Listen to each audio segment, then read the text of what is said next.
सभी को नमस्कार। सभी को नमस्ते। कैसे हाल हैं भाई? कैसे हाल हैं बच्चों? बताओ। सब ठीक है? नमस्ते विशाल, अनुज। नमस्कार भाई।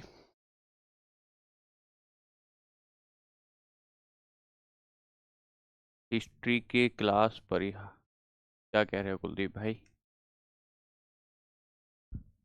उमा शंकर नमस्ते।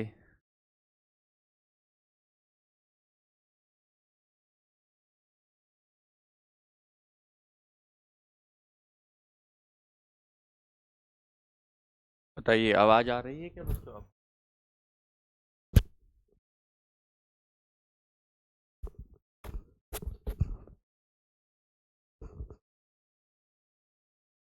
आवाज एक बार बताइए।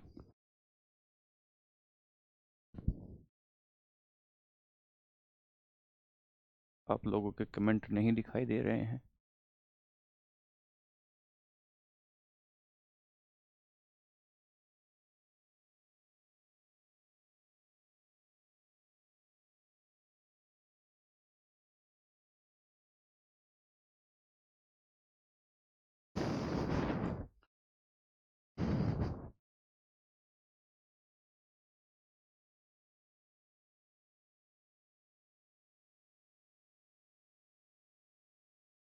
हेलो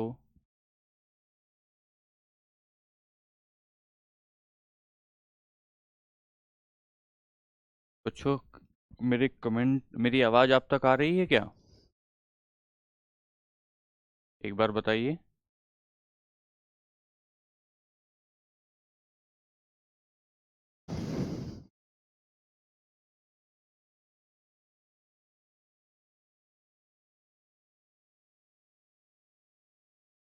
ठीक है, ठीक है।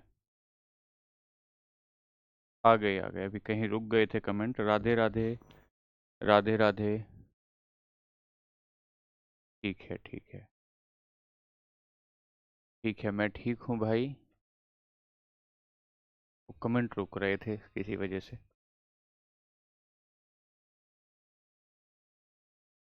चलिए, अब मुझे ये बताइए कि जो हम लोग, एक बार जो मैं पूछ रहा हूँ प्लीज़ एक बार उसका जवाब देंगे। हम लोग जो केमिकल रिएक्शंस को पढ़ रहे हैं, तो केमिकल रिएक्शन आपको समझ में आ रही है? आप पीवाई क्यू देख रहे हैं?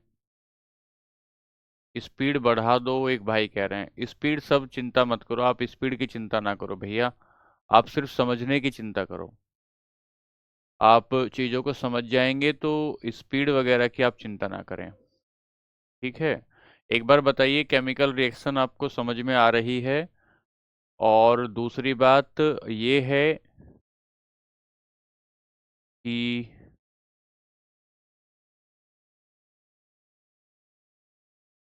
आप पीवाई क्यू आप देख रहे हैं, तो पीवाई क्यू अगर आप देख रहे हैं तो पीवाई क्यू से आपको कॉन्फिडेंस आ रहा है कि नहीं आ रहा है, ये पूछना चाहता हूँ। क्या आपको कॉन्फिडेंस आ रहा है?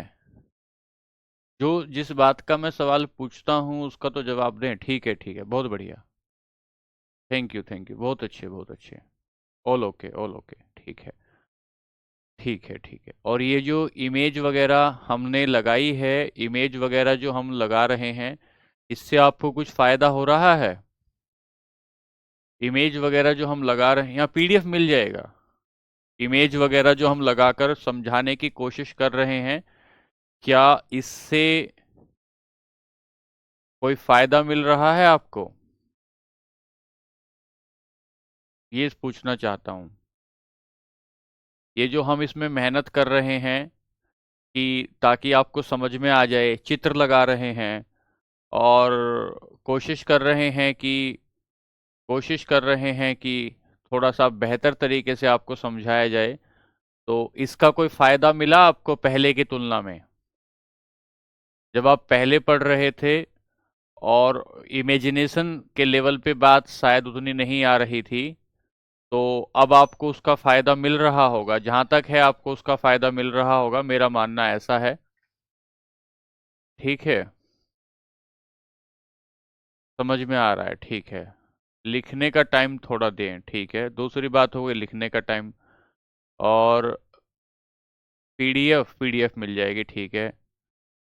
और कोई बात है, समझ में आ रहा है, ठीक है। पूरी तरह से समझ में आ रहा है सुंदरम, ठीक है। थोड़ा थोड़ा समझ में आ रहा है। अच्छा, आज हम आपको 2 मिनट इसलिए दे रहे हैं कि हम भी अपना रिव्यू कर लें, हम भी एक बार ये जांच लें कि हम जो आपको पढ़ा रहे हैं, हम इमेज वगैरह लगाने में, जो पीपीटी बनाने में जो हम मेहनत कर रहे हैं, क्या आप तक उसका लाभ पहुंच पा रहा है या नहीं पहुंच पा रहा है। इसलिए हम आपको 2 मिनट आज आपसे बात कर रहे हैं कि ताकि हमें ये पता लग जाए। ठीक है, पीडीएफ मिल जाएगी भैया, ये पीडीएफ आप ही के लिए तो है, आप ही को मिलेगी। पीडीएफ का हम क्या करेंगे, आप ही को पीडीएफ मिलेगी, चिंता ना करें। कई बार पीडीएफ में कुछ करेक्शन करने होते हैं, तो वो जो करेक्शन करने होते हैं उसके वजह से पीडीएफ लेट हो जाती है। आप देखते ना कई बार ऊपर नीचे हो जाता है इस वजह से।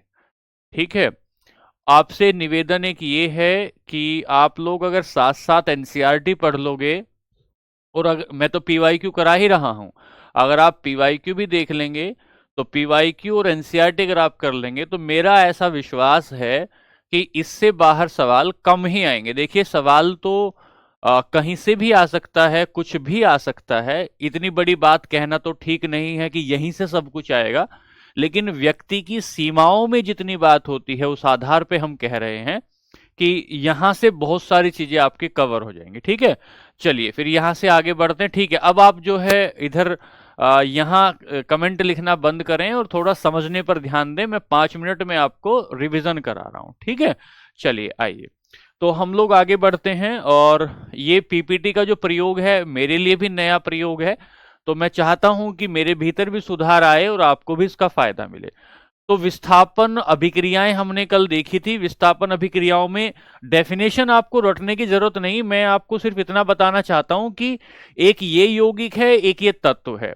एक, अब आप इधर प्लीज ना लिखें, कमेंट पर प्लीज ना ध्यान दें, अब आप समझने पर ध्यान दें पूरे तरीके से, प्लीज आपसे निवेदन ये है। देखिए, अब हम कह रहे हैं कि ये एक यौगिक था, एक कंपाउंड था, और ये एक तत्व था।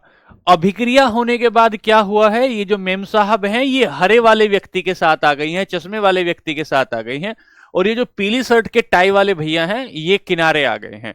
यानी कि यौगिक का कोई एक तत्व टूटता है और वो टूटने के बाद किसी दूसरे तत्व के साथ चला जाता है और दूसरा तत्व अकेला रह जाता है। ये बात हमने समझी थी। अच्छा, इसके साथ क्यों गई हैं, इसका क्या कारण है। इसके साथ जाने का कारण है इसकी जो सक्रियता, इसकी जो सक्रियता श्रेणी में इसका जो नंबर है, या इसकी अभिक्रिया करने की जो ताकत है, रिएक्शन करने की जो ताकत है, इनकी जो रिएक्शन करने की ताकत है इन भैया से ज्यादा है। ये जितनी तेजी से रिएक्शन करते हैं ये भाई, उससे कहीं ज्यादा तेजी से रिएक्शन ये अंकल कर देते हैं। तो इन अंकल की रिएक्शन करने की ताकत ज्यादा है, इसलिए भैया को प्रतिस्थापित कर दिया। और इनको क्या चाहिए, इनको चाहिए रिएक्शन, कि इनके साथ बढ़िया रिएक्शन कौन कर सकता है, इसीलिए ये इनके साथ रिएक्शन करेंगे। और ये इधर साइड में आ गए हैं भाई साहब, ये एक यौगिक बनकर तैयार हो गया। डिस्प्लेसमेंट किसका हुआ है, डिस्प्लेसमेंट हुआ है किसका, इस व्यक्ति का डिस्प्लेसमेंट हुआ। विस्थापन किसका हुआ, हटाया किसे गया, हटाया गया इस व्यक्ति को। अगर कभी यह सवाल पूछे कि इसमें विस्थापन अभिक्रिया में विस्थापन किसका हो रहा है, तो जो अकेला बचेगा ना उसे आप कहेंगे कि इसका विस्थापन हो रहा है। एक बात तो ये हुई। यहां से आगे चले थे हम लोग, और हमने सक्रियता श्रेणी आपको कल की क्लास में बताई, और कल की क्लास में यह बताया था कि ये जो सक्रियता श्रेणी है, पोषक मल जी, ऑयल है, कामर सिंह, उसके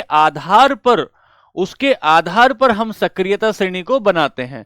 पोटेशियम की रिएक्शन करने की ताकत सोडियम की तुलना में ज्यादा है, सोडियम की कैल्शियम की तुलना में ज्यादा है, कैल्शियम की मैग्नीशियम की तुलना में ज्यादा है, मैग्नीशियम की एल्यूमिनियम की तुलना में ज्यादा है। तो जैसे जैसे नीचे बढ़ते जाएंगे इन तत्वों की रिएक्शन करने की ताकत कम होती जाएगी। मैं धीरे धीरे पढ़ा रहा हूं प्रिंस भाई, प्लीज आप पढ़ने पर ध्यान दें। जैसे ऊपर से नीचे जाएंगे रिएक्शन करने की ताकत कम होती जाएगी, नीचे से ऊपर जाएंगे तो रिएक्शन करने की ताकत ज्यादा हो जाएगी। ये बताइए, एक सवाल देखिए, क्या जिंक कॉपर को प्रतिस्थापित कर सकता है, कॉपर को हटा सकता है? तो हां, जिंक कॉपर को हटा सकता है, क्योंकि जिंक की रिएक्शन करने की ताकत कॉपर से ज्यादा है। एक सवाल। दूसरी बात, क्या जिंक कैल्शियम को हटा सकता है? बताइए, लिखकर बताइए कमेंट में, क्या जिंक कैल्शियम को हटा सकता है ना अभिक्रिया के दौरान? अगर कोई रिएक्शन हो रही है तो क्या जिंक कैल्शियम को हटा पाएगा? आप कहेंगे जिंक कैल्शियम को नहीं हटा पाएगा, क्योंकि कैल्शियम की रिएक्शन करने की ताकत जिंक की तुलना में ज्यादा है, जिंक की तुलना में ज्यादा है, इसलिए जिंक कैल्शियम को नहीं हटा पाएगा। क्या जिंक मैग्नीशियम को हटा पाएगा? नहीं, जिंक मैग्नीशियम को नहीं हटा पाएगा। उसका कारण यह है क्योंकि मैग्नीशियम की सक्रियता ज्यादा है, अभिक्रिया करने की ताकत मैग्नीशियम की ज्यादा है, किसकी तुलना में? जिंक की तुलना में, जिंक की तुलना में। ठीक है, बहुत बढ़िया। आगे चलते हैं, यहां से आगे चले तो आपने कहा एक एग्जाम्पल लेते हैं। एक एग्जाम्पल लेने में आपने ये कहा कि आप एक कॉपर सल्फेट का एक पानी घोला, आपने कॉपर सल्फेट घोला एक पानी में, वो एक विलयन बना। इस विलयन में आपने 2 लोहे की कील डाल दी। इस लोहे की कील डालने के बाद एक कील पर कॉपर सल्फेट चिपक गया आकर, सल्फेट आकर चिपक गया, और वो जो कील थी आपकी, उसमें पानी में से रंग इस कील पर आ गया। तो कील पर क्या प्रभाव हुआ? जब कील कॉपर सल्फेट में डाली गई तो कील का रंग बदल गया। और इस पानी पर क्या प्रभाव हुआ? पानी का प्रभाव फीका हो गया। इसका मतलब इस कील ने इस पानी में से सल्फेट को अपने साथ चिपका लिया और कॉपर को विस्थापित कर दिया। कंडीशन नंबर 1 ये है, ये एनसीईआरटी का चित्र है, ये कंडीशन नंबर 1 है।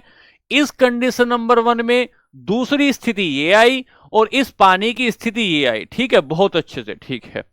अब हम आगे बढ़े, जब आगे बढ़ने में हमें ये रिएक्शन मिली, इस रिएक्शन में 4 छूटा हुआ है बच्चों, कल भी लिखा था। ये रिएक्शन मिली तो हमने कहा लोहा और कॉपर सल्फेट जब आपस में रिएक्शन करते हैं तो ये फेरस सल्फेट बनता है और कॉपर को विस्थापित कर दिया जाता है। अब मैं ये बताना चाह रहा था आपको क्लास में, बहुत ध्यान से सुनिए प्लीज, कि ये जो AQ लिखा है इसका मतलब होता है बच्चों जलीय विलयन। जलीय विलयन का मतलब होता है जल में घुला हुआ घोल, जल में घुली हुई कोई चीज, उसे हम जलीय विलयन कह रहे हैं। ठीक है, अच्छा, फिर हमने क्या कह रहे हैं कि क्या फेरस कॉपर को हटा सकता है? तो हां, फेरस कॉपर को हटा सकता है। क्यों हटा सकता है? उसका कारण क्या है? क्योंकि फेरस की या आयरन की जो सक्रियता है, फेरस की जो सक्रियता है या रिएक्शन करने की जो ताकत है वो कॉपर की तुलना में ज्यादा है। और अगर कॉपर की तुलना में ज्यादा है तो फेरस कॉपर को हटा सकता है। इसीलिए फेरस ने सल्फेट के साथ रिएक्शन कर लिया और रिएक्शन करने के बाद कॉपर चला गया पीछे और सल्फेट आ गया इसके साथ। एक बात हो गई। यहां से आगे चले तो दूसरी रिएक्शन हमने ये ली और इस रिएक्शन में हमने क्या समझा?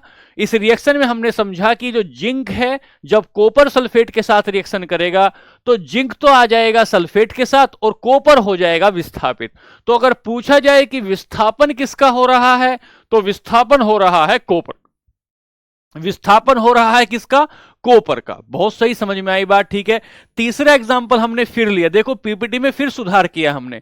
जब हमने तीसरा एग्जांपल लिया तो हमने कहा कि ये लेड है, ये कॉपर क्लोराइड है, ये लेड है, ये कॉपर क्लोराइड है। ये वही लेड है जो हमने आवर्त सारणी में पढ़ा है, जिसका जो अयस्क होता है वो अयस्क जो गैलेना होता है। तो इस लेड की अभिक्रिया करने की ताकत किससे ज्यादा है? कॉपर से ज्यादा है। इसीलिए लेड आ जाएगा क्लोराइड के पास और बनेगा लेड क्लोराइड और कॉपर को कर दिया जाएगा विस्थापित, कॉपर को कर दिया जाएगा विस्थापित। यहां तक की बात हो गई थी। आगे चलते हैं। यहां से आगे चले तो हमने ये सवाल कल की क्लास में सारे सवाल देख लिए थे। अब यहां पर ये जो था, ये सवाल जो था इससे हम हो गया था। अब यहां आएंगे, अब सुनिए ध्यान से। पिछली अभिक्रिया में द्विविस्थापन या उभय अपघटन अभिक्रियाएं आप ये देख रहे हैं। इससे पिछले वाली जो अभिक्रिया थी उस अभिक्रिया में आपने कहा था कि वो द्विविस्थापन अभिक्रिया थी। अब यहां देखने की कोशिश करो। पिछले वाले रिएक्शन में यहां जो अंकल थे वो अकेले थे, पिछले वाली अभिक्रिया में अंकल यहां अकेले थे, इस वाले रिएक्शन में ये दो जोड़े से खड़े हुए आदमी हैं, ये इनके साथ मैडम इन भैया के साथ खड़ी हैं, ये वाली मैडम उन्हीं भैया के साथ खड़ी है जिनके साथ इन्होंने विस्थापन किया था पहली बार। इस बार क्या हुआ है, ये इन दूसरे एक दूसरे के साथ ये जो है इनकी नहीं बन पा रही है, तो ये पहुंचेंगे इनके साथ और ये पहुंचेंगे इनके साथ। जब एक अभिक्रिया में, जब किसी रासायनिक अभिक्रिया में, जब किसी रासायनिक अभिक्रिया में नाभिकों के आयन, नाभिकों के आयन, सब बताएंगे भाई, नाभिकों के आयन विस्थापित हो जाते हैं। आयन जहां विस्थापित होंगे, ये आयन क्या होंगे 1 मिनट में समझेंगे, आयन क्या होते हैं 1 ही सेकंड में समझेंगे, लेकिन फिलहाल आप ये समझें 1 सेकंड में कि जिस किसी अभिक्रिया में आयनों का विस्थापन होता है, आयनों की अदला बदली होती है, उसे द्विविस्थापन कहते हैं। और दोनों की अदला बदली होती है, किसी एक की नहीं, दोनों की अदला बदली होती है, उसे द्विविस्थापन कहते हैं। अब मेरी बात ध्यान से एक समझेंगे कि ये आयन क्या होता है, सुनो ध्यान से। मान लेते हैं कि आपके पास हाइड्रोजन है, ठीक है, हाइड्रोजन का मैं क्या समझा रहा हूं आपको, आयन क्या होता है, आयन क्या होता है, आयन समझाना चाहता हूं। चलिए सुनिए ध्यान से। मैंने आपको कहा क्या कि आपके पास हाइड्रोजन है, ठीक है, इसका परमाणु क्रमांक कितना होता है हाइड्रोजन का, हाइड्रोजन का परमाणु क्रमांक, एटॉमिक नंबर कितना है सर, हाइड्रोजन का परमाणु क्रमांक 1 होता है, ठीक है। और अगर ये विद्युत का उदासीन कण है तो इसमें इलेक्ट्रॉनों की संख्या भी कितनी है, 1 है। यानी कि हाइड्रोजन में, हाइड्रोजन की वैलेंसी कितनी है, हाइड्रोजन की संयोजकता कितनी है, हाइड्रोजन की संयोजकता 1 है, 1 है। जितनी किसी भी तत्व की संयोजकता होती है, जितनी किसी भी तत्व की संयोजकता होती है, या तो ये 1 दे सकता है इलेक्ट्रॉन किसी को, या ये 1 इलेक्ट्रॉन ले सकता है किसी से। फिर कह रहा हूं, या तो ये इलेक्ट्रॉन किसी को 1 दे सकता है, या ये किसी से 1 इलेक्ट्रॉन ले सकता है। अगर हाइड्रोजन पहली कक्षा में, हाइड्रोजन की पहली कक्षा में 2 इलेक्ट्रॉन आने चाहिए, लेकिन हाइड्रोजन के पास इलेक्ट्रॉन कितना है, 1 है, तो अगर ये किसी को 1 इलेक्ट्रॉन दे देता है तो ये हाइड्रोजन का पॉजिटिव आयन बनेगा। अगर ये किसी से 1 इलेक्ट्रॉन ले लेता है अपने 2 को पूरा करने के लिए, तो ये नेगेटिव आयन बनेगा, तो ये नेगेटिव आयन बनेगा।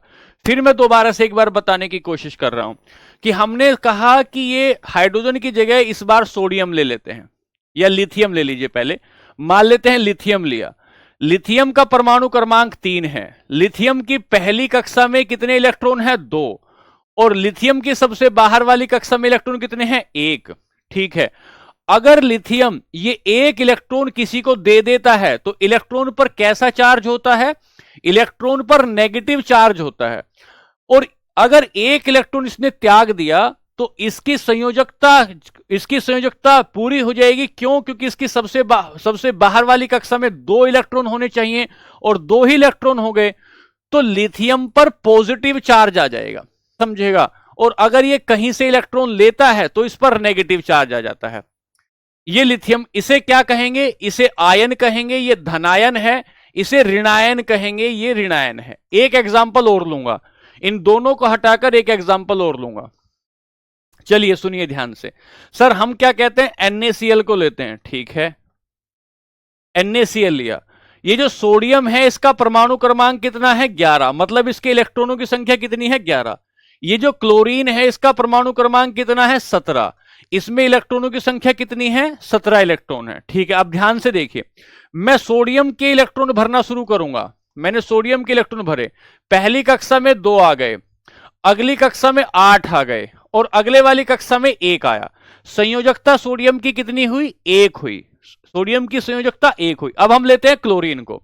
जब आपने क्लोरीन लिया, पहली कक्षा में 2 आ गए, अगली कक्षा में 2 और 8 आ गए, और अगली कक्षा में 7 आ गए।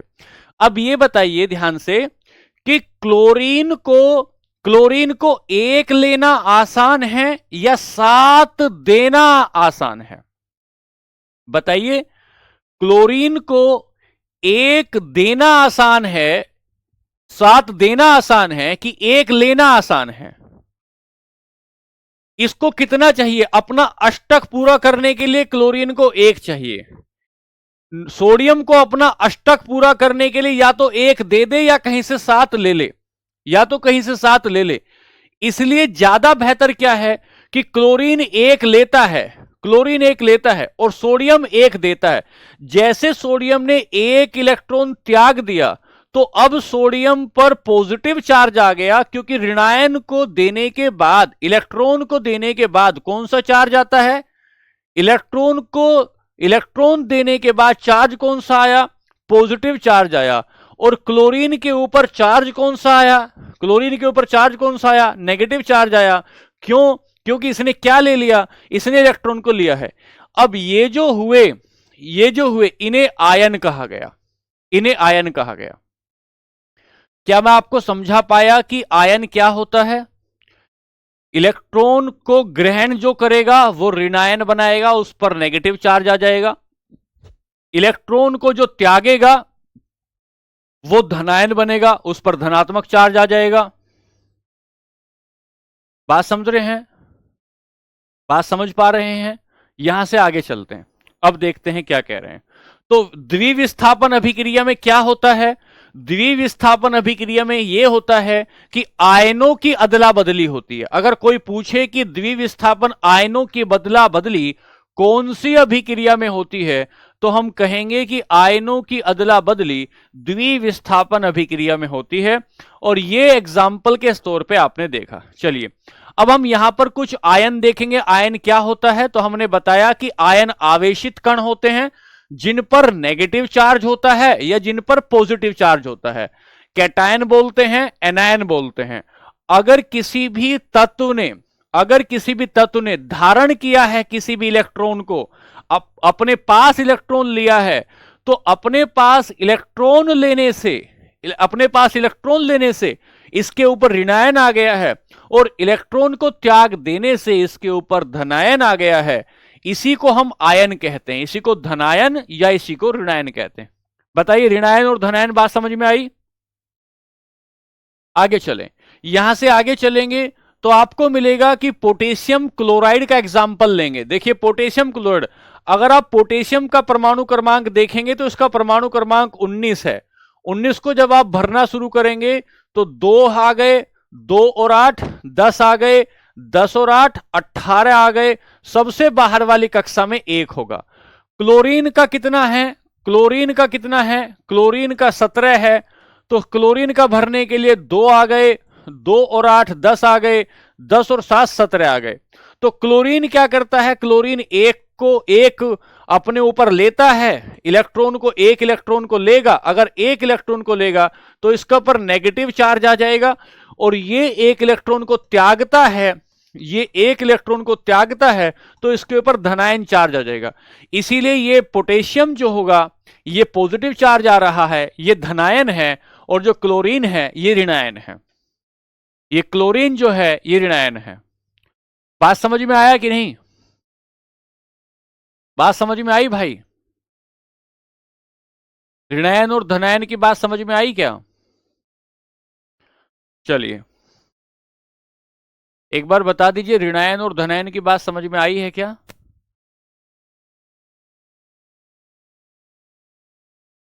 बच्चों बताइए, बात समझ में आई है या नहीं है कि ऋणायन किसे कहते हैं और धनायन किसे कहते हैं?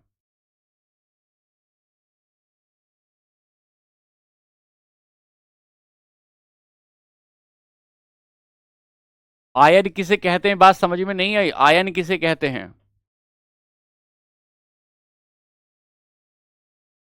मैं पूछ रहा हूं कि आयन किसे कहते हैं, ये बात समझ में आई है आपके कि नहीं आई है?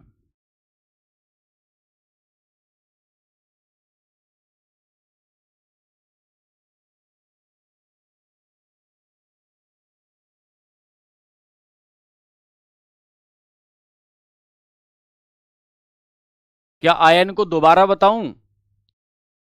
क्या आयन को दोबारा बताऊं क्या मैं?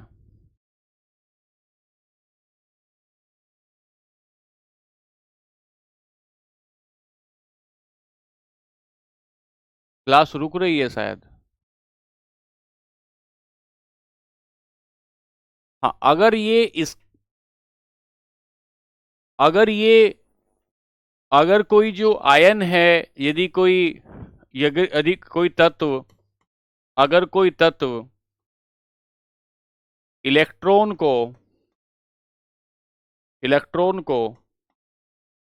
ग्रहण करता है तो वह ऋणायन बनाता है। और यदि इलेक्ट्रॉन को त्यागता है तो धनायन बनाता है,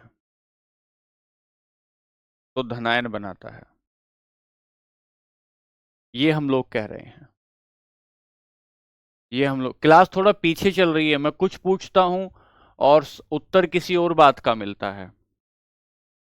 चलिए, यहां पर हमने कहा, फिर अगली बात ली कि एक शब्द आपको मिलेगा कि बहु परमाणुक आयन क्या होते हैं। अगर किसी भी आयन में एक से ज्यादा तत्वों के परमाणु हो तो उसे बहु परमाणुक आयन कहते हैं।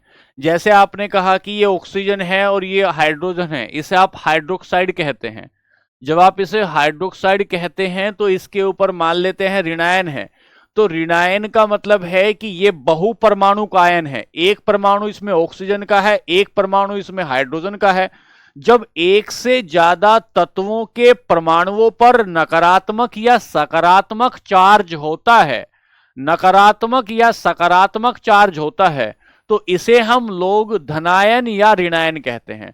मैं फिर से बता रहा हूं, किसी भी तत्व की संयोजकता आपको पता है, अगर जैसे मान लेते हैं, मैं आपको फिर कह रहा हूं कि आपको सोडियम की संयोजकता पता है कि सोडियम की संयोजकता 11 है, तो इसका इलेक्ट्रॉनिक विन्यास 281 हो जाएगा। और आपने कहा कि क्लोरीन की संयोजकता 17 है, इसकी संयोजकता 17 है, तो 2 8 10 और एक 7 हो जाएगा। इस पर आ जाएगा पॉजिटिव, इस पर आ जाएगा नेगेटिव चार्ज। क्यों? क्योंकि ये एक को ग्रहण करेगा। और इस पर आ जाएगा पॉजिटिव चार्ज। क्यों? क्योंकि ये एक को त्याग देगा। तो सर, जो त्यागता है उसे धनायन कहते हैं, जो ग्रहण करता है उसे ऋणायन कहते हैं। और यदि इन तत्वों में एक से ज्यादा तत्वों के परमाणु होते हैं, तो उसे बहु परमाणुक आयन कहते हैं। उदाहरण के तौर पे आप यहां समझेंगे, इधर देखिए, ये एनसीईआरटी में एक सारणी दी गई है जहां पर बहु परमाणुक आयन दिए। देखिए ध्यान से, जब आप सोडियम की बात करते हैं तो इस पर धनायन है, पोटेशियम की बात करते हैं तो इस पर धनायन है। धनायन क्यों है? क्योंकि ये इलेक्ट्रॉन को त्याग रहे हैं। इधर देखिए, क्लोरीन को अगर आप देखेंगे इस पर ऋणायन है, क्लोराइड को देखेंगे इस पर ऋणायन है। तो ये जो क्लोरीन है, जो ऋणायन है, इसे ही क्लोराइड कहते हैं, सर ये जो हम लोग पढ़ते हैं OH NaOH पढ़ते हैं, ये हाइड्रोक्साइड है। तो हम फिर से आपको कह रहे हैं कि आयनों की अदला बदली जिस अभिक्रिया में होती है और द्विविस्थापन अभिक्रिया कहलाती है। आयनों की अदला बदली जिस अभिक्रिया में होती है वह द्विविस्थापन अभिक्रिया कहलाती है। आयन क्या होता है, मैंने आपको समझाने की कोशिश की। यहां से आगे चले तो एक रिएक्शन बनेगी। इस रिएक्शन में क्या होता है कि आपने इसमें बेरियम सल्फेट लिया और बेरियम सल्फेट के साथ आप देखिए इस रिएक्शन को कि आपने सोडियम सल्फेट का विलयन है, सोडियम सल्फेट का इस परखनली में सोडियम सल्फेट का विलयन है। इसमें आप बेरियम क्लोराइड डालते हैं, सोडियम सल्फेट के विलयन में बेरियम क्लोराइड डालते हैं और यह भी घुली हुई अवस्था है। ध्यान से देख, बहुत खास पॉइंट है, यह भी घुली हुई अवस्था है। जब इसको डालते हैं तो इसमें सफेद कलर का कुछ गाढ़ा गाढ़ा पदार्थ बनता है, इसे ही अवक्षेप कहते हैं। सफेद कलर का कुछ गाढ़ा पदार्थ बनता है, इसे अवक्षेप कहते हैं। और इसमें जब आप पेपर देंगे तो ऐसे रिएक्शन लगी रहेगी और इसमें 2NaCl बनता है। फिर मैं क्या कह रहा हूं, ध्यान से सुने कि सोडियम सल्फेट के विलयन में जब बेरियम क्लोराइड का विलयन डालते हैं, सोडियम सल्फेट के विलयन में एक परखनली में सोडियम सल्फेट का विलयन है ये, और एक परखनली में बेरियम सल्फेट है ये। जब एक दूसरे को आपस में मिलाया जाता है तो मिलाने के बाद एक गाढ़ा पदार्थ बनता है, उसे बेरियम सल्फेट कहते हैं। और ये जो गाढ़ा पदार्थ है ये सफेद कलर का होता है। ये जो गाढ़ा पदार्थ है ये सफेद कलर का होता है और इसे ही अवक्षेप कहते हैं। इसे ही अवक्षेप कहते हैं। अगर कहीं भी रिएक्शन में ऐसा तीर लगा रहे, नीचे की तरफ तीर लगा रहे, इसका मतलब यह हुआ कि जैसे आपके पास एक दूध था और दूध में आपने नींबू डाल दिया। दूध था, दूध में आपने नींबू डाल दिया, नींबू डालने के बाद दूध फट गया, तो दूध में जो फटा हुआ बचा, दूध में जो फटा हुआ पनीर जैसा बचा, इसे अवक्षेप कहते हैं। इसे अवक्षेप कहते हैं। तो अगर कहीं भी इस, और कहां बैठेगा अवक्षेप? नीचे की तरफ बैठेगा, तली की तरफ। तो अगर किसी भी रिएक्शन में नीचे की तरफ चित्र कोई मिल जाए तो इसे हम कहेंगे यह अवक्षेप है और NaCl इसमें जलीय विलयन के रूप में मिलता है। पहली रिएक्शन तो यह हुई, दोबारा बता रहा हूं। जब सोडियम सल्फेट के विलयन में बेरियम क्लोराइड का विलयन डालते हैं तो बेरियम सल्फेट मिलता है और NaCl का विलयन बनता है। इस अभिक्रिया के दौरान सोडियम सल्फेट और बेरियम क्लोराइड की अभिक्रिया के दौरान एक गाढ़ा पदार्थ कुछ बनता है। इस विलयन में एक गाढ़ा पदार्थ बनता है। कैसे कलर का? सफेद कलर का गाढ़ा पदार्थ बनता है, जिसे अवक्षेप कहते हैं। अगर नहीं समझ में आया तो ऐसे समझेंगे, अगर दूध फट जाता है, चाय अगर बनाते बनाते फट जाती है, तो फटने के बाद जो गला सा निकलता है, जो पनीर जैसा सा निकलता है, ये पनीर जैसा सो निकला, इसे हम अवक्षेप कहते हैं। अवक्षेप कहते हैं। एक बात हुई, यहां से आगे चले, दूसरी रिएक्शन लेंगे। आप चिंता ना करो, दूसरी रिएक्शन लेंगे। दूसरी रिएक्शन करने में हम कहेंगे कि दूसरी रिएक्शन है NaCl। NaCl जब AQ लिखा होता है तो इसका मतलब होता है जलीय विलयन। इसका मतलब होता है जलीय विलयन। और इसमें हम लोग सिल्वर नाइट्रेट का करवाते हैं। सोडियम क्लोराइड, ये NaCl जो है ये सोडियम क्लोराइड है। इस सोडियम क्लोराइड में हम सिल्वर नाइट्रेट को जब मिलाते हैं, सोडियम क्लोराइड में जब सिल्वर नाइट्रेट को मिलाते हैं तो एक आपका सिल्वर क्लोराइड बनकर तैयार होता है। सिल्वर क्लोराइड बनकर तैयार होता है और सिल्वर क्लोराइड के साथ साथ आपका ये सोडियम नाइट्रेट बनकर तैयार होता है। सिल्वर नाइट्रेट बनकर तैयार होता है। ये देखिए ध्यान से, ये था आपका दूसरा रिएक्शन। अगर हमें ये थोड़ी सी बात याद होगी कि NaCl में अगर सिल्वर क्लोराइड मिलाया जाता है, NaCl में अगर सिल्वर क्लोराइड मिलाया जाता है, तो जो आपका सिल्वर नाइट्रेट मिलाया जाता है, माफ कीजिए, तो सिल्वर नाइट्रेट मिलने के बाद NaCl के घोल में ये सोडियम क्लोराइड, यही तो नमक का घोल है। ये नमक का घोल है। AQ लिखा है ना, तो मतलब ये घोल है।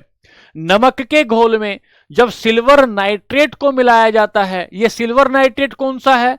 ये सिल्वर नाइट्रेट वही है जो किसी शीशे के पीछे, आईने के पीछे जो परत चढ़ाई जाती है, जिससे आर पार दिखाई नहीं देता आईने में, इसे ही सिल्वर नाइट्रेट कहते हैं। जब इसे मिलाया जाता है तो सिल्वर क्लोराइड बनता है, जिसका प्रयोग फोटोग्राफी में करते हैं, और सोडियम नाइट्रेट बनता है। दो बातें क्लियर हो गई। तीसरी बात पर चलते हैं। तीसरी रिएक्शन आपको कहती है, ये देखिए पीले कलर का एक अवक्षेप बन रहा है। तीसरी रिएक्शन आपको कहती है कि अगर हम लेड नाइट्रेट में ध्यान से तीसरी रिएक्शन को पढ़ेंगे, बहुत खास है। अगर हम लेड नाइट्रेट के विलयन में पोटेशियम आयोडाइड मिलाते हैं, ध्यान से सुनना, क्या लेड नाइट्रेट के विलयन में पोटेशियम आयोडाइड मिलाते हैं, तो पोटेशियम आयोडाइड मिलने के बाद लेड आयोडाइड बन जाता है और पोटेशियम नाइट्रेट बन जाता है। यह रिएक्शन आपको याद नहीं करनी है। आपको यह याद करना है कि अगर लेड नाइट्रेट में पोटेशियम क्लोराइड मिलाया जाएगा तो एक पीले कलर का पदार्थ बनेगा, एक अवक्षेप बनकर तैयार होगा, और यह जो अवक्षेप बनकर तैयार होगा यह पीले कलर का होगा। इधर देखिए, यहां पर अगर आप देखेंगे तो आपको दिखाई देगा कि हमने लेड नाइट्रेट लिया, इसमें पहले से क्या भरा हुआ था? Lead nitrate. और लेड नाइट्रेट लिया और यह विलयन था तो पानी के घोल के रूप में था। इस लेड नाइट्रेट में हमने ऊपर से कुछ और डाला है। क्या डाला है इसमें? इसमें हमने पोटेशियम आयोडाइड डाला है। पोटेशियम आयोडाइड डाला है। जब पोटेशियम आयोडाइड डाला तो एक पीले रंग का एक कुछ कुछ पैदा हुआ, इसे ही अवक्षेप कहा गया। पीले रंग का कुछ पैदा हुआ, अवक्षेप कहा गया। यह ठोस होता है। बहुत बढ़िया, अब अभी समझ में आ रहा है, ठीक लग रहा है। चलिए सवाल लेंगे पहला। बताइए, अवक्षेपण अभिक्रिया में जिस ठोस का निर्माण होता है उसे क्या कहते हैं? अवक्षेपण अभिक्रिया में जिस ठोस का निर्माण होता है उसे क्या कहते हैं? मैं एक बार रिवाइज कराऊं क्या? चलिए, अभी थोड़ा टाइम है, रिवाइज करा देता हूं। द्विविस्थापन अभिक्रिया बताइए। द्विविस्थापन अभिक्रिया द्विविस्थापन अभिक्रिया में क्या होता है? आयनों का आदान प्रदान होता है। आयन कैसे बनते हैं? फिर से बता रहे हैं सोनू भाई, कैसे बनते हैं आयन? आयन डिपेंड करता है उसकी संयोजकता पर। या तो वो एक लेगा या वो देगा, एक लेगा, दो लेगा, तीन लेगा, इस तरीके से। हम आगे बढ़े तो हमने कहा सर आयन आवेशित कण होते हैं। ठीक है विश्वनाथ, अब समझ में आ गया भाई? आप कह रहे थे समझ में नहीं आया। आवेशित कण होते हैं, या तो उन पर नेगेटिव चार्ज होता है या उन पर पॉजिटिव चार्ज होता है। नेगेटिव चार्ज का मतलब है उन्होंने इलेक्ट्रॉन लिया है, पॉजिटिव चार्ज का मतलब है उन्होंने इलेक्ट्रॉन को त्यागा है। रख लेते हैं, एक से ज्यादा तत्वों को रख लेते हैं, तत्वों के परमाणुओं को रख लेते हैं, उसे बहुपरमाणु का आयन कहते हैं। जैसे जैसे हमने अभी समझा था, यहां पर हम आगे बढ़े, मान लेते हैं ये ऑक्सीजन भी है, हाइड्रोजन भी है, दो तत्वों के परमाणु है और इन पर ऊपर चार्ज भी रखा है, तो बहुपरमाणु का आयन है। ये नाइट्रोजन है, ये ऑक्सीजन है, इसके ऊपर आपने नेगेटिव चार्ज रखा है, यह बहुपरमाणु का आयन है, यह बहुपरमाणुविक आयन है। यहां से आगे चले, आगे चलने पर आपने एक रिएक्शन ली। पहली रिएक्शन ली, सोडियम का सल्फेट है और बेरियम क्लोराइड का, सोडियम सल्फेट का विलयन है, बेरियम क्लोराइड का विलयन है, दोनों को आपस में मिलाएंगे। मिलाने के बाद एक गाढ़े रंग का पदार्थ बनेगा जिस पर सॉलिड लिखा रहेगा। देखो यहां AQ लिखा है, जलीय विलयन, यहां AQ लिखा है, जलीय विलयन, दो जलीय विलयन है, दोनों को मिलाया, गाढ़े रंग का पदार्थ बना, जो सॉलिड था उसे बेरियम सल्फेट कहते हैं, सोडियम क्लोराइड बनकर तैयार हुआ। ठीक है, अब मुझे यह बताइए कि कैसे रंग का है ये रंग कौन सा निकला है? ये रंग सफेद रंग का है, सफेद रंग का है, बेरियम वाले में सफेद रंग है। चलिए दूसरी रिएक्शन ली तो आपको मिला ये NaCl में जब आपने सिल्वर नाइट्रेट मिलाया तो सिल्वर नाइट्रेट मिलाकर आपको ये जो सिल्वर क्लोराइड और सोडियम नाइट्रेट का विलयन बना। तीसरी रिएक्शन जब आपने ली, तीसरी रिएक्शन में आपने लिया कि जब हम लोग लेड नाइट्रेट में पोटेशियम आयोडाइड मिलाते हैं, लेड नाइट्रेट में पोटेशियम आयोडाइड मिलाते हैं तो पीले रंग का एक पदार्थ बनकर तैयार होता है। पीले रंग का एक पदार्थ बनकर तैयार होता है, उसे हम अवक्षेप कहते हैं। ये ऐसा आपने समझा। अब ये सवाल बताइए पहला। ठीक है, मैंने अपनी पूरी मेहनत की है ईमानदारी से समझाने में। अब आप सवाल के माध्यम से बताएंगे आपको कितना समझ में आया या नहीं आया। बताइए, पहला सवाल बताइए। 2025 का सवाल है।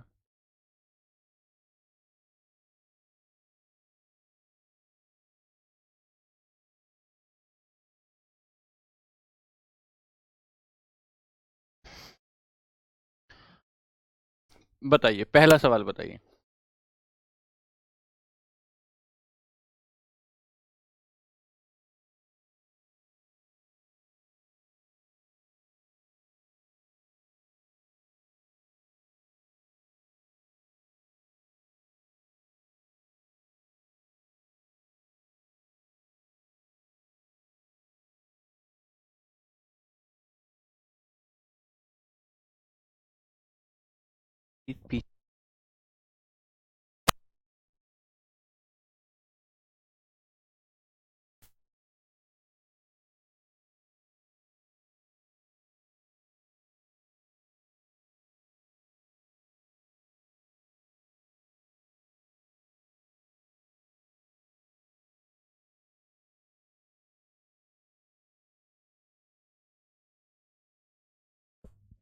अच्छा, कमेंट बहुत पीछे चल रहे हैं। अच्छा, चलिए, एक कमेंट थोड़ा प्लीज ऊपर कर दीजिए। अवक्षेपण अभिक्रिया में जिस ठोस पदार्थ का निर्माण होता है उसे अवक्षेप कहते हैं। सवाल एक हो गया। सवाल एक हो गया। कहां आया है? 2025 में आया हुआ सवाल है। सवाल नंबर 2 लेंगे। सवाल नंबर 2, दी गई अभिक्रिया में, ये ऊपर नीचे हो गया सवाल। सवाल ये थोड़ा ऊपर नीचे हो गया है ऑप्शन। चलिए इस पिछले सवाल को छोड़िए, ये बताइए इनमें से कौन सी अभिक्रिया द्विविस्थापन अभिक्रिया का उदाहरण है? कौन सी अभिक्रिया द्विविस्थापन अभिक्रिया का उदाहरण है? कौन सी द्विविस्थापन अभिक्रिया का उदाहरण है? आरआरबी टेक्नीशियन 2000 में आया है। कौन सी अभिक्रिया द्विविस्थापन अभिक्रिया का उदाहरण है? द्विविस्थापन किसमें हुआ है? द्विविस्थापन में सल्फेट बनता है। उस द्विविस्थापन पे ध्यान देना कि द्विविस्थापन अभिक्रिया की एक खास बात होती है, इसमें अवक्षेप बनता है, और जो अवक्षेप बनता है वो हमेशा सॉलिड अवस्था में होता है और उस पर तीर का निशान नीचे लगा होता है।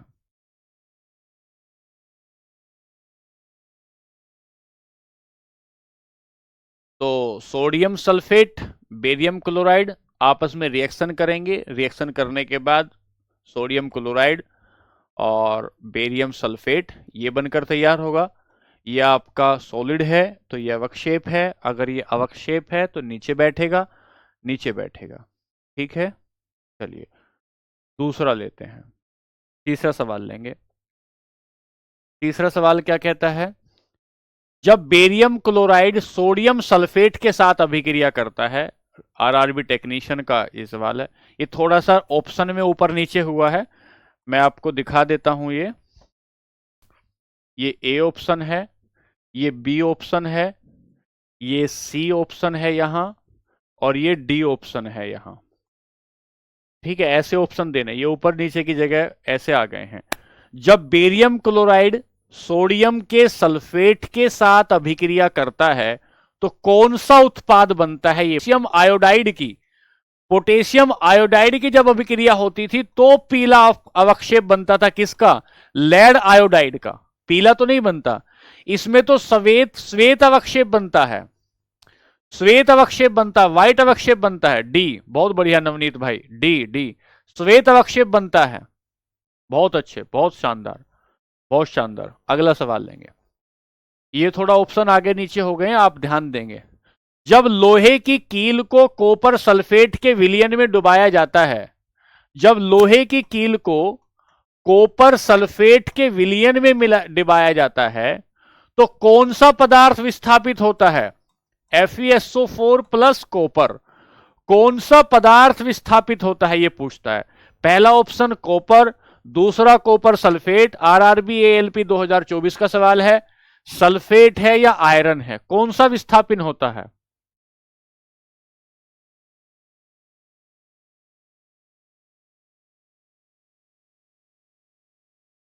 कॉपर विस्थापित होता है, कॉपर। बहुत बढ़िया, अब आपको समझ में आ रहा है भाई। समझ में तो आ रहा है आप लोगों को, क्यों आप परेशान होते हो फिर?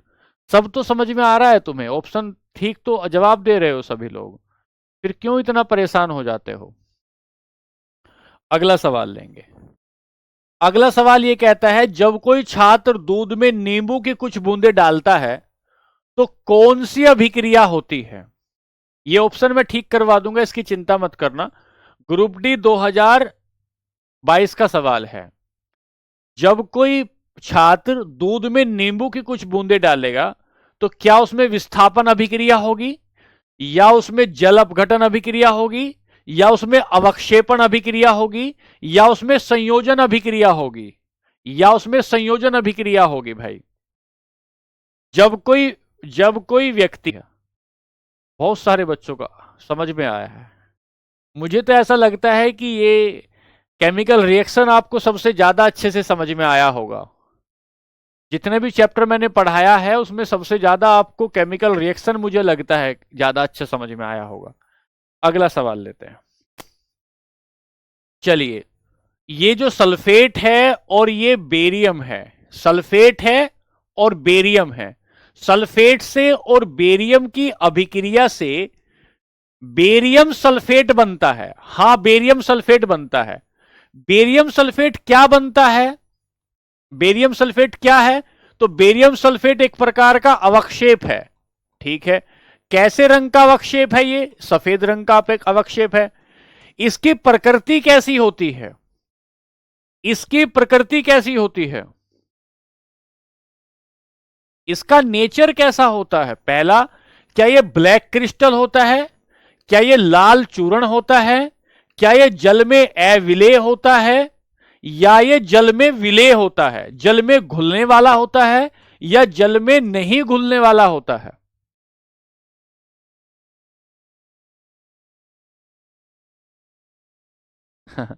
पेशकर भाई कह रहे हैं मुझे समझ में नहीं आ रहा सर रिएक्शन। मेरे भाई कुछ रिएक्शन है, कुछ चंद रिएक्शन है। इन चंद रिएक्शन को आपको याद करना होगा। अरे जल में अवक्षेप जल में मिलता है क्या? ये सोचो भाई। बेरियम सल्फेट है, क्या ये जल में घुलता है? ये घुलता नहीं है। अगर ये घुलता तो गाढ़ा गाढ़ा पदार्थ क्यों रहता? घुलता तो गाढ़ा गाढ़ा पदार्थ क्यों रहता? तो आप बताएंगे ये जल में अविलेय है, इनसोल्यूबल इन वाटर है। इनसोल्यूबल इन वाटर है, जल में अविलेय है। सी ऑप्शन होगा, सी। चौथा सवाल लेंगे। चलिए बताइए, क्या होता है जब sodium chloride NaCl silver nitrate के साथ, सिल्वर नाइट्रेट के साथ अभिक्रिया करता है? सिल्वर नाइट्रेट के साथ अभिक्रिया बनता है तो क्या बनता है? सिल्वर क्लोराइड बनता है और सोडियम नाइट्रेट बनता है। और ये जो सिल्वर क्लोराइड बनता है, ये जो सिल्वर क्लोराइड बनता है, इसका रंग कैसा होता है? ये एक प्रकार का अवक्षेप होता है और इसका रंग सफेद होता है। एक प्रकार का अवक्षेप है और उसका रंग सफेद है। पहला, सोडियम नाइट्रेट का सफेद अवक्षेप बनता है। सोडियम नाइट्रेट का बना है सिल्वर क्लोराइड का? सिल्वर क्लोराइड का बना है। पहला गलत हो गया। बी, सिल्वर क्लोराइड का एक सफेद अवक्षेप बनता है। हां, सिल्वर क्लोराइड का एक सफेद अवक्षेप बनता है। बी, सिल्वर क्लोराइड का सफेद अवक्षेप बनता है। अरे बच्चों, जो लोग ए कह रहे हैं, सफेद तो बनता है पर किसका? सोडियम नाइट्रेट का बनता है क्या? नहीं, ये तो सोडियम नाइट्रेट तो आपको विलियन के रूप में मिलेगा। इसमें निकलेगा क्या? इसमें निकलेगा ये सॉलिड के रूप में मिलेगा आपको, सोडियम क्लोराइड।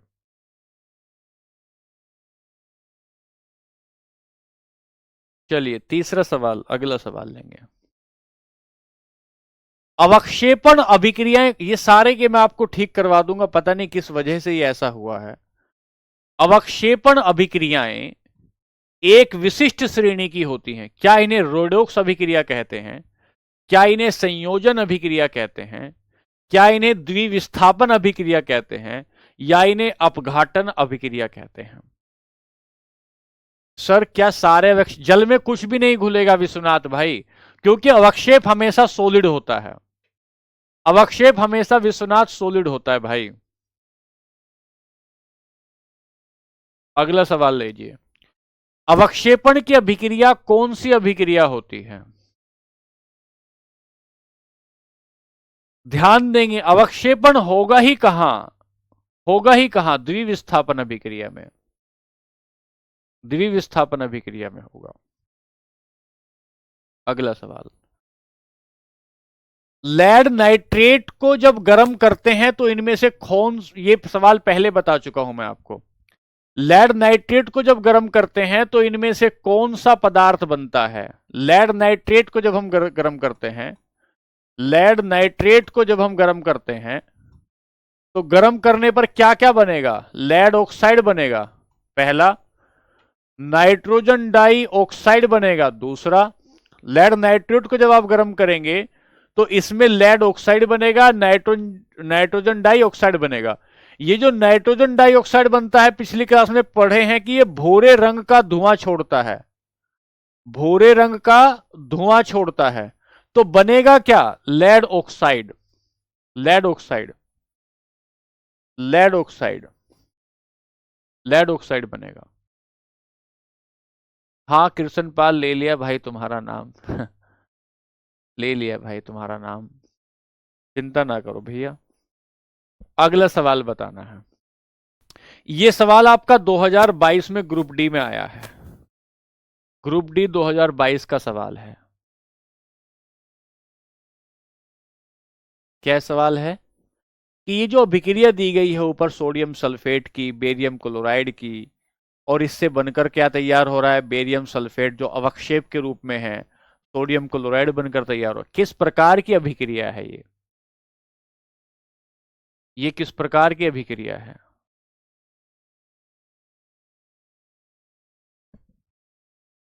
किस प्रकार की अभिक्रिया है? क्या ये विस्थापन अभिक्रिया है? नहीं। क्या यह अपघटन अभिक्रिया है? नहीं। क्या यह संयोजन अभिक्रिया है? नहीं। अवक्षेपण अभिक्रिया है। और अवक्षेपण अभिक्रिया कौन सी होती है? जिसमें अवक्षेप का निर्माण होता है। कौन सी अभिक्रियाओं में होता है? द्विविस्थापन अभिक्रियाओं में होता है।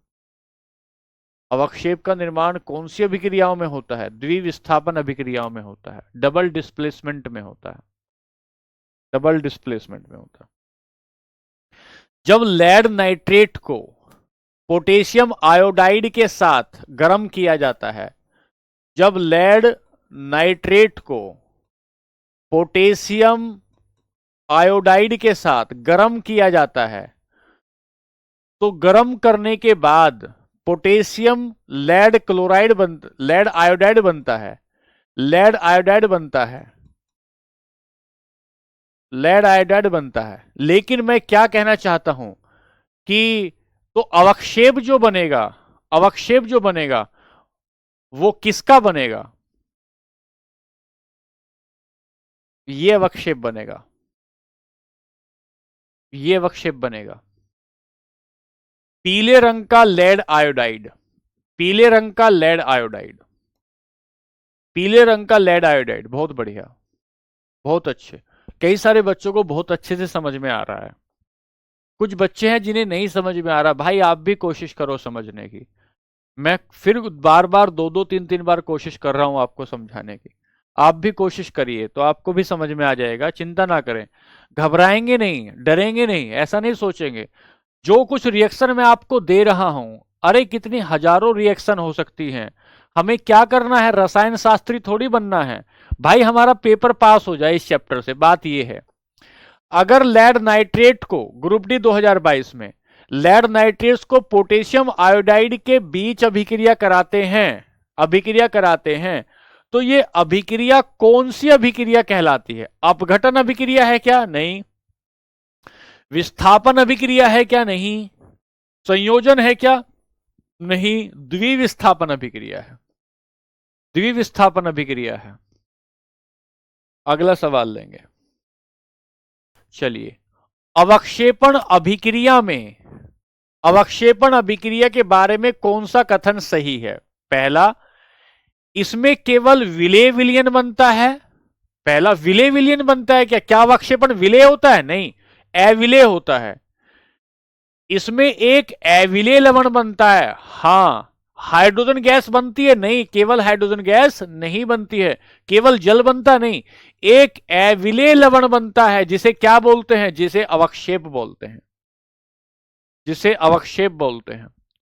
अवक्षेपण अभिक्रिया में एक अविलेय लवण बनता है।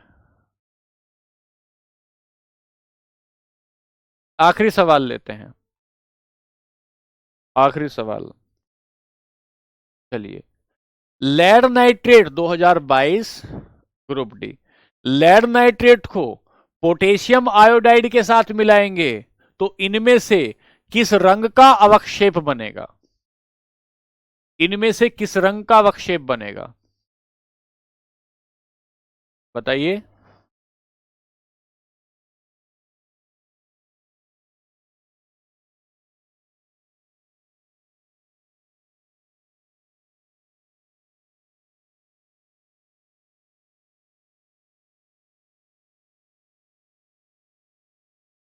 पीले रंग का।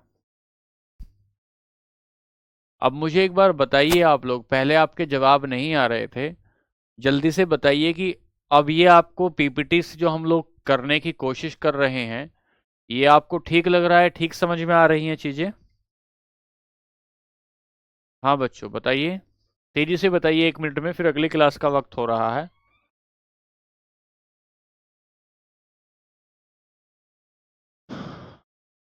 हाँ अमर कुमार भाई, ले लिया आपका नाम, बताओ। पीडीएफ आ जाएगी, पीडीएफ आ जाएगी।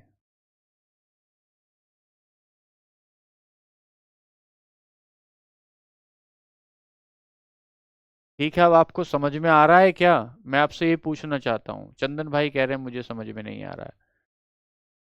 सर समझ में आ रहा है। एक दो, कुछ बच्चे हैं 3 4 जिनको समझ में नहीं आ रहा है, बाकी सारे बच्चों को समझ में आ रहा है। भैया आप भी समझने की कोशिश करो, और आप भी, आपको भी समझ में आएगा। ठीक है, चिंता ना करो, कॉन्सेप्ट क्लियर हो गया है। ठीक है भाई, हम लोग कोशिश करेंगे, कुछ चित्रों के माध्यम से, कुछ इमेजेस के माध्यम से आपको समझाने की कोशिश कर रहे हैं। ठीक है, केमिस्ट्री में थोड़ा सा तकलीफ आती है, लेकिन हमारी पूरी कोशिश ये है कि हम आपको ये थोड़ा और आसान बनाने की कोशिश कर रहे हैं ताकि आपको समझ में आए। मेरी पूरी कोशिश है। और दूसरी ये कोशिश भी है कि आपको पीवाईक्यू में करवा देता हूं, जो लोग मेरे से वर्कशीट मांगते हैं। बच्चों में सारे सवाल आपको यहाँ करा रहा हूं, आप अपना उसमें वक्त मत लगाइए, आप यहाँ देखिए, आपको सारे सवाल यहाँ कराए जा रहे हैं, तो इससे आपको बहुत लाभ होगा। ठीक है, चलिए फिर मिलते हैं कल की क्लास में, और कल हम लोग इस चैप्टर को कंप्लीट करेंगे। कल कोशिश रहेगी कि कल इस चैप्टर को कंप्लीट करेंगे, या मुश्किल से इस चैप्टर में आपकी 2 क्लासेस लगेंगे। ठीक है, चलिए आज के लिए नमस्ते। खुश रहिए, खूब खुश रहिए, आनंदित रहिए। नमस्कार, खूब मेहनत करिए।